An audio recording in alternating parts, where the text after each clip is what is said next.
اس کی نانی کا نام خدیجۃ الکبریٰ ہے؟ کیا اس کے نانے کا نام محمد مصطفیٰ ہے؟ آج کا اور اس کا کیا مقابلہ؟ پھر رو پڑے اور کہنے لگے بیٹے میں مکے کے صحراؤں میں اونٹ چرایا کرتا تھا، یہ جو میرے سر پر عزت کے بال ہیں یہ تیرے نانے کے اگائے ہوئے، میں مکے کے خبردار شہزادے خبردار۔ او بھائی، اہل بیت نبوت کے ادب کا رنگ اگر سکھایا ہے تو سیدنا عمر نے سکھایا ہے۔ حضرت عمر فاروق اتھارٹی ہے، اسلام کی اتھارٹی۔ یکم معلم حضرت عمر کی شہادت ہے۔ یہودی بول اٹھا، کافر بول اٹھا۔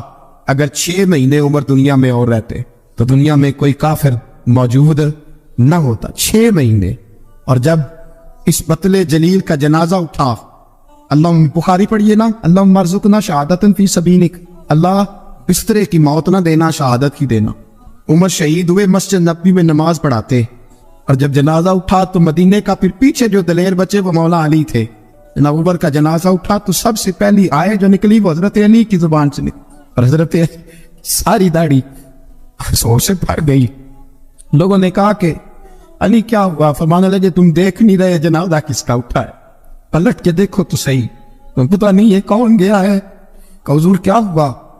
آپ فرمانے لگے عمر اس طرح کے کام کر کے گیا ہے، ان کے رستوں پہ کون چلے گا؟ کون اس کے جگر راہ وفا میں نقش ایسے چھوڑ آیا ہوں، میں جس منزل سے گزرا ہوں وہ اب تک یاد کرتی ہے۔ حضرت علی حضرت عمر کے جنازے پہ کھڑے ہو کے کہتے ہیں اللہ مجھے اس طرح کے عمل کرنے کی توفیق دے جس طرح کے عمر کر کے گیا۔ میرے بھائی، قتل عزیز، قتل حریت، حضرت عمر رضی اللہ تعالیٰ عنہ جو اپنی زندگی انقلاب والی گزار کے گئے۔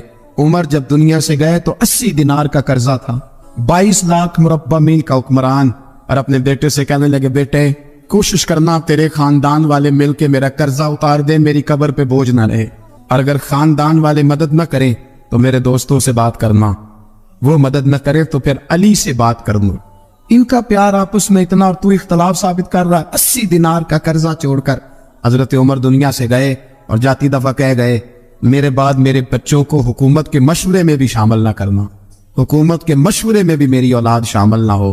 اتنا بڑا شخص اتنا بڑا رنگ دے کے یکم محرم کو جب عمر فاروق کا وصال ہوا تو بیٹے سے کہنے لگی اما عائشہ سے جا کے کہو میرا بھی نبی پاک کے روزے میں دفن ہونے کو دل کرتا ہے۔ ایک قبر کی جگہ ہے اما جی نے اپنے لیے رکھی ہے، بخاری یا بخاری۔ حضرت عائشہ کے پاس صاحبزادے گئے، کہنے لگے اما جی عمر کو زخم لگ گیا ہے، حالت بڑی پریشانی والی ہے۔ وہ کہتے ہیں اگر اما اجازت دے۔ سید عائشہ رو پڑی، فرمانے لگی کہ وہ اپنی قبر کی جگہ تو نہیں نہ کسی کو دیتا، پر عمر نے کمال ہی بڑا کیا، اسے کہو جاؤ گنبد خضرا میں قیامت تک جو مصطفیٰ پہ اور ابو بکر پہ سلام پڑے گا وہ تجھ پہ بھی سلام پڑھ کے جائے، جاؤ میں نے جگہ دی۔ حضرت عمر فاروق رضی اللہ تعالیٰ عنہ مدینے کی گلی سے گزر رہے ہیں، امیر المومنین ہے، مدینے کی گلی سے گزر رہے ہیں، ایک گھر کے اندر سے بچیوں کے رونے کی آواز آئی، بچیاں رو رہی ہیں، اور بچی اپنی ماں سے کیا کہتی اماں ابو بکر تو اب انتقال کر گئے، حضرت عمر کا پہلے دن ہے خلافت کا، اب ہمارا کیا بنے گا؟ ابو بکر تو وصال کر گئے۔ حضرت عمر فاروق رضی اللہ تعالیٰ عنہ نے رونے کی آواز سنی، دروازے پہ دستک دی، کہا بیٹو کیا بات ہے؟ تو بچیاں کہنے لگی عمر ہمارے ابا جی ہماری 10-15 بکریاں ہیں، تو ہمارے والد صاحب ان کا دودھ دھو کے بیچا کرتے تھے، گزارا ہو جاتا تھا۔ جس دن ابا جی فوت ہوئے تو اس دن سے لے کر ابو بکر صدیق روز عصر کے بعد آیا کرتے تھے، ہماری بکریوں کا دودھ دھو کے دیتے تھے، کچھ ہم پیتی تھی کچھ بیچ لیتی تھی، گزارا چلتا تھا۔ جس دن ابو بکر صدیق خلیفہ بنے تو ہم نے جا کے کہا ابو بکر اب کون دودھ دھوئے گا؟ تو سیدنا صدیق اکبر رضی اللہ تعالیٰ عنہ نے فرمایا بیٹے پہلے تو میں مرضی سے خدمت کرتا تھا، اب تو مصطفیٰ کی امت کی نوکری میری ڈیوٹی بن گئی ہے، تو میں آؤں گا۔ بچیاں رو رہی ہیں، حضرت عمر کو بتاتی ہے، کہتی ہیں ابو بکر چلے گئے ہیں تو ہم پریشان ہیں، یتیم ہیں، لاوارث ہیں، بھائی کوئی نہیں، کون آئے گا، کون دیکھ بھال کرے گا؟ حضرت عمر فاروق گھٹنوں کے بل زمین پہ بیٹھ گئے، ان چھوٹی چھوٹی بچیوں کو سینے سے لگایا، فرمانے لگے میں ابو بکر کا کیا کروں، میرے لیے رستے بڑے مشکل کر گیا ہے، میں اس کے کس بادشاہ وقت ہو کے وہ غریبوں کے گھروں میں آ کے ان کی بکریوں کا دودھ بھی دھوتا تھا، امیر المومنین ہو کے یہ رنگ بھی تھا، اور میں بیٹیوں فکر نہ کرنا، جب تک عمر زندہ رہے گا عمر آتا رہے گا، یہ نوکری کرتا رہے گا۔ کوئی دن بیتے تو حضرت عمر فاروق کو یاد آیا وہ مدینے میں ایک بوڑھی اماں بھی رہتی ہے جس کا کوئی گھر کا کام کرنے والا نہیں، اور جس بی بی کا کوئی بال بچہ نہیں، اور آنکھوں سے بھی وہ نابینی ہے۔ حضرت ابو بکر صدیق رات کے سناٹے میں جایا کرتے تھے، اس کے گھر میں جھاڑو دیتے تھے. یہ بادشاہ ہے, اس کی فقیری کا رنگ دیکھو. اس کو کنویں سے پانی بھر کے لا کے دیتے تھے. اور یہ لفظ آپ سنیں گے تو حیران ہو جائیں گے. اس بوڑھی اماں کے لیے نا ایک کونے میں گھر میں دور بار سیم ایک جگہ کھود دی تھی جہاں وہ بی بی پخانہ اور پیشاب کرتی تھی. امیر المومنین حضرت ابو بکر صدیق رات کو جاتے تھے اور اس کا وہ پخانہ وہاں سے اٹھا کے باہر پھینک کے آیا کرتے تھے. اس عورت نے پیغام بھیجا کہ عمر سے کہو میری بھی ڈیوٹیاں تو نہیں سر انجام دینی ہے. عمر فاروق ساری رات کام کرتے, سناٹا گہرا ہوتا, جھاڑو دبایا بغل میں, اور عمر فاروق نکلے ہوئے. اس بی بی کے گھر میں جھاڑو دیا جا رہا ہے. حضرت انس بن مالک فرماتے میں نے آخری عمر میں بھی اس بوڑھے عمر کو دیکھا ہے, اس بڑھاپے میں بھی میں نے اس شخص کو دیکھا ہے کہ جب وجود کمزور ہو گیا, داڑھی سفید ہو گئی, لیکن پھر بھی اس کا انداز نہیں بدلا. اس نے ساری زندگی بادشاہی میں فقیری کر کے گزار دی. یہ پھر بھی کسی کے گھر میں جھاڑو دیتا ہے, کسی کی بکریوں کا دودھ دھوتا ہے, یہ کسی غریب میرے دوست یہ. اور جب سیدنا فاروق اعظم رضی اللہ تعالیٰ نے خطبہ دینے بیٹھتے تو کپڑے پھٹے ہیں, پیبند لگے ہیں, مزاج سادہ ہے, بڑا مال آیا ہے, بڑا مال, لیکن تقسیم کر دیا. اور یہی انداز آگے اپنے گورنروں کو دیا. حضرت سعید بن عامر رضی اللہ تعالیٰ عنہ آپ کے گورنر ہے, حمص کے گورنر ہے. جب لسٹ آئی نا غریبوں کی, حضرت عمر نے کہا کہ حمص کے جتنے غریب لوگ ہیں ان کی لسٹ بنا کے بھیجو, ان کو چندہ لگانا ہے.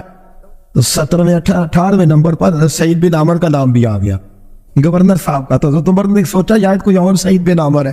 فرمانے لگے یہ کون ہے جس کی ڈیوٹی لگائی تھی؟ اس سے کہنے لگے یہ سعید کون ہے؟ تو کہا حضرت جی ہمارے صوبے کا گورنر. تو فرمایا اس کی لسٹ فقیروں میں. فرمانے لگے پتہ نہیں آپ نے کیا رنگ بھر کے بھیجا ہے, مہینہ مہینہ یہ شخص درختوں کے پتے کھا کے گزارا کر دیتا.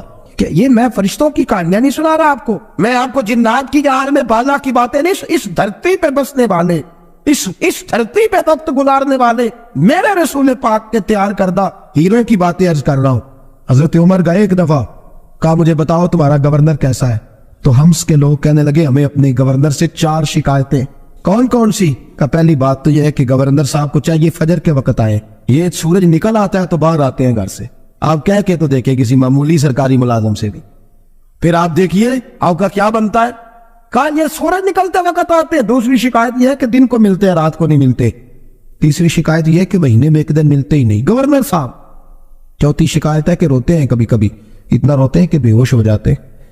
حضرت فاروق اعظم نے کھڑا کر لیا. فرمایا صحیح تیری شکایات آئی نہ کہ حضور حکم. فرمایا سنا ہے, پہلے تو فجر کے وقت آ جاتا تھا لوگوں کے مسائل سننے, اب تو سورج نکلتے وقت آتا ہے. کہ حضور بیوی بیمار ہو گئی ہے اور گھر میں نوکر تو ہے کوئی نہیں, تو میں سویرے اٹھتا ہوں تو پہلے ناشتہ بناتا ہوں, بچوں کو کھلاتا ہوں. اس عورت نے 35 سال میرے ساتھ وفا کی ہے, اب چارپائی پہ ہے تو میں اس کے منہ میں لقمے ڈالتا ہوں. کہا اسے کھانا کھلا کے جب وہ دعا دیتی ہے تو پھر نکلتا ہوں. تو کہا سنا ہے تو ہفتے میں ایک دن ملتا ہی نہیں, مہینے میں. کہنے لگے حضرت جی جب مدینے سے آیا تھا تو ایک کرتا اور ایک تامت ساتھ لایا تھا, مجھے آج 2.5 سال ہو گئے ہیں, میں نیا لباس نہیں خرید پایا. میں نے عرض کی میں اس دھرتی میں بسنے والے لوگوں کی داستان سنا رہا ہوں. کہا میں اپنی تامے دھو کر خشک ہونے کو ڈال دیتا ہوں, اسے آدھا دن لگ جاتا ہے, خشک ہوتی ہے تو تامے پہن کے قمیض دھو لیتا ہوں اور پھر قمیض ڈال دیتا ہوں. حضرت جی سارا دن بیت جاتا ہے تو باہر نہیں آ پاتا. حضرت عمر فاروق کی گردن جو گئی. کا سنا ہے تو رات کو ملتا ہی نہیں. یہ لفظ کہے تو حضرت سعید بن عامر کہنے لگے یہ میرا راز تھا, آپ میرے امیر نہ ہوتے تو کبھی فاش نہ کرتا. دن میں نے بندوں کے لیے رکھا ہے, رات اپنے رب کے لیے رکھی ہوئی. میں رات کی تنہائیوں میں اپنے کریم کی بارگاہ میں جاتا ہوں اور میں سارے دن کے گناہوں کی معافی مانگتا ہوں. میں اپنی غلطیوں کی تلافی کا سوال کرتا ہوں, اس کے حضور جاتا ہوں, اسے دکھڑے سناتا ہوں. رات میری اس کے لیے بیت جاتی ہے. حضرت عمر کی اور گردن جھک گئی. فرمایا یہ بتا کہ تو ملتا ہی نہیں, کہ کبھی کبھی تو روتا ہے اور بے ہوش ہو جاتا ہے. حضرت جی 40 سال کی عمر میں کلمہ پڑھا ہے, جب 40 سال کے پچھلے گناہ یاد آتے ہیں تو کب پھر میں ضبط نہیں کر پاتا. وہ خطائیں, وہ پاپ, وہ جرم, وہ خطائیں جب سوچتا ہوں کہ رب کھڑا کر کے پوچھے گا بتا یہ جرم کیوں کیا, تو وہ احساس مجھے پریشان کر دیتا ہے. حضرت جی میں پھر برداشت نہیں کر پاتا, پھر میں تڑپ اٹھتا ہوں, میری یہ کوتاہیاں ہیں, بتائیے کیا کہتے ہیں. حضرت فاروق اعظم نے گردن اٹھائی تو آنکھوں میں آنسو تھے. کہنے لگے یا اللہ مجھے اس جیسے کچھ اور گورنر بھی عطا فرما, یا اللہ اس جیسے کچھ اور گورنر بھی. عزیزو اپنا حال کیا ہے. ملک شام جب فتح ہوا تو حضرت سعد بن ابی وقاص رضی اللہ تعالیٰ عنہ کہتے ہیں کہ کچھ لوگ مجھے کہنے لگے کہ ہم آپ سے معاملات طے نہیں کریں گے، ہم جزیہ دیں گے، ٹیکس دیں گے، اسلامی حکومت کے زیر اثر آئیں گے، لیکن آپ سے معاملات طے نہیں کریں گے، اپنے امیر کو بلائیے۔ تو حضرت سیدنا سعد بن ابی وقاص کہتے ہیں میں نے خط لکھا، فرماتے خط لکھا حضرت عمر کو، میں نے کہا جناب آئیے، جواب میں حضرت عمر نے خط میں جواب لکھا کہ فلاں دن فلاں تاریخ فلاں وقت میں ملک کے شام پہنچ جاؤں گا۔ حضرت سیدنا عمر چلے گھر سے، ایک غلام، ایک گھوڑا، ایک نیزہ، حضرت فاروق اعظم نے کچھ کھجوریں، خشک کھجوریں، کچھ سرکہ باندھ کے رکھ لیا رستے میں کھانے کو۔ یہ بادشاہی میں فقیری ہو رہی ہے، لاکھوں مربع میل کا حکمران ہے، کروڑوں لاکھوں روپے پاس پڑے ہوئے ہو، وہ ساری چیزیں رکھ لی اور سیدنا عمر فاروق رضی اللہ تعالیٰ عنہ چلنے لگے۔ اب غلام سے کہنے لگے بھئی میرا گھوڑا ذرا ماڑا ہے، کمزور ہے، طے کر لیں اتنے میل تو گھوڑے پہ بیٹھے گا، میں پیدل چلوں گا، پھر اتنے میل میں گھوڑے پہ بیٹھوں گا، تو پیدل چلے گا۔ ملک کے شام پہنچنے کا وقت آ گیا، جب وقت آیا تو پیدل چلنے کی سواری حضرت عمر کی تھی، ان کی باری تھی پیدل چلنے کی، اور سواری پر سوار ہونے کی باری غلام کی تھی۔ تو یہ لوگ رشتے کرتے ہیں نا تو کرائے کی کار لے کے چلے جاتے ہیں، بعد میں وہ پوچھتے ہیں کہ تجھے تے کار تے آئے سو۔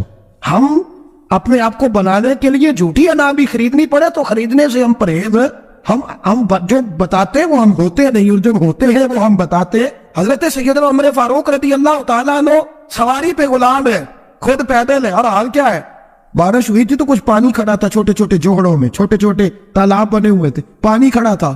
تو حضرت عمر فاروق رضی اللہ تعالیٰ چمڑے کے جوتے پہنے، وہ جوتے دونوں اتار کے تو بغل میں دبا لیے۔ حضرت سعد بن ابی وقاص فرماتے ہیں اسی بغل میں نیزہ رکھ لیا اور تامت تھوڑا اونچا کر لیا کہ پانی سے چلنا ہے، اور غلام کو گھوڑے پہ بٹھایا ہے اور گھوڑے کی لگام پکڑی ہے تو یوں پیچھے رکھی ہوئی، اور حضرت سیدنا فاروق اعظم رضی اللہ تعالیٰ عنہ آ رہے ہیں۔ غلام کہنے لگا حضور لوگ دیکھ رہے ہیں، مہربانی کرے بیٹھ جائیں۔ فرمانے لگے نہیں باری تیری ہے، تو ہی بیٹھے گا۔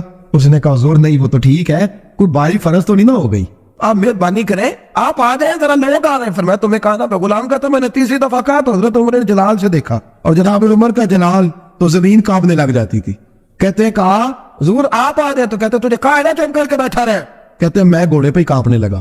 غلام اب حضرت سعد بن ابی وقاص کہتے ہیں سورج غروب ہو رہا تھا، شعائیں پانی میں پڑ رہی تھی، حضرت عمر پانی سے میں نے غور سے دیکھا تو دوڑا گیا، جا کے نا بچے نہیں مشورہ دیتے ابا جی کو، ابا جی انج نہیں کری دا، دور بدل گیا جے، کہتے میں دوڑا گیا اور جا کر کے حضرت سیدنا عمر فاروق کو کہا حضور مہربانی کریں، ٹھیک ہے آپ کی درویشی سے کون آگاہ نہیں، وزیر کھڑے ہیں، سفیر کھڑے ہیں، بڑے بڑے حکمران، بڑے بڑے ملکوں کی حکمران ہیں، آپ مہربانی کریں یہ تام ذرا نیچا کریں، اور جوتا پہن لیں، اگر خراب ہو گیا تو اللہ نیا بھی دے دے گا، اور مہربانی کریں ذرا غلام کو کہیں نیچے آ جائے۔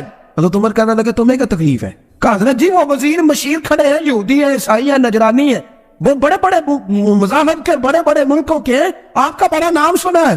حضرت سیدنا سعد بن ابی وقاص فرماتے ہیں میرے ساتھ اتنا ترش رویہ حضرت عمر کا پہلے کبھی نہیں ہوا۔ کہتے ہیں ماتھے پہ شکن آیا اور کہنے لگا تجھے تیری مار ہوئے، ان 4 لوگوں کے لیے میں اپنے نبی کا طریقہ چھوڑ دوں، ان 4 دنیا داروں کے لیے نبی پاک کا طریقہ چھوڑ دوں؟